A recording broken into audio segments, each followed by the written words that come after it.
poor sanitation, such as parasite infestations, particularly among school-going children, lead to anemia, matters to do with stunted growth and other salient problems, which in turn lead to low school attendance and impact education standards. Further, recognizing that according to research, school-based deworming is one of the most cost-effective interventions that provide a huge range of holistic as well as social benefits. And these are such as increased school attendance, healthier kids who do better in schools, and while utilizing an already existing school structures in administering deworming treatment to pupils, recalling that previous programs conducted by the Ministry of Health, and this is in partnership with a non-governmental organization called the Evidence Action, have only been piloted in a few selected counties,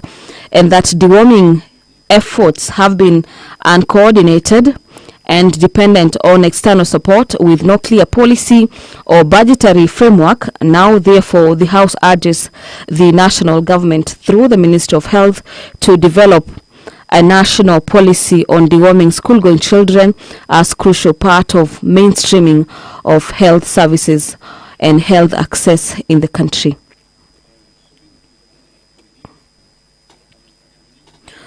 Honorable Member Duncan Mathenge seeks to have the betting industry regulated through a motion on the regulation of the betting industry in the country. In the motion, the Honourable Member seeks to have the House urge the national government through the relevant ministries as well as agencies to regulate the running of lotteries and any other forms of betting disguised as polls, contests, and other SMS-based gaming by media houses, as well as ensure strict operationalization of the Betting, Lotteries and the Gaming Act and increase control and oversight of the betting industry.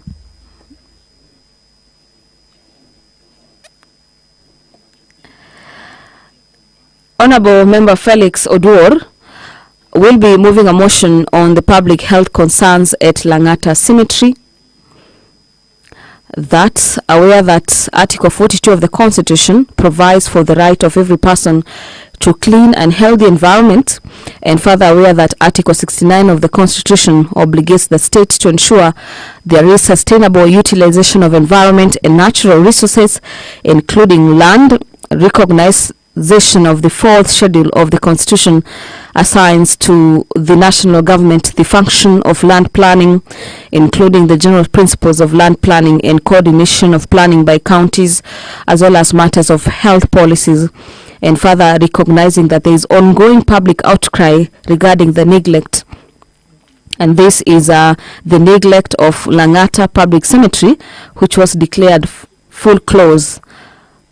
to 2 decades ago, and concerned that this matter has been left unaddressed and poses a significant health risk to the public, are deeply concerned that this particular situation has led to overcrowding and double allocation of burial sites, with bodies being buried in shallow graves. And this, according to the Member of Parliament in this particular motion, has been leading to frequent uncovering by wild animals from the nearby national parks, and therefore concerned that this has caused untold anguish, pain and suffering to the bereaved families and psychological torment to the neighboring communities. Now, therefore, the member seeks to have the House urge the national government through the Ministry of Health urgently conduct an assessment of the public health risks posed by the continued use of the Langata Cemetery, and also institute mitigatory measures and collaborate with other stakeholders, including the Nairobi City County Government, to identify suitable alternative land use as a cemetery.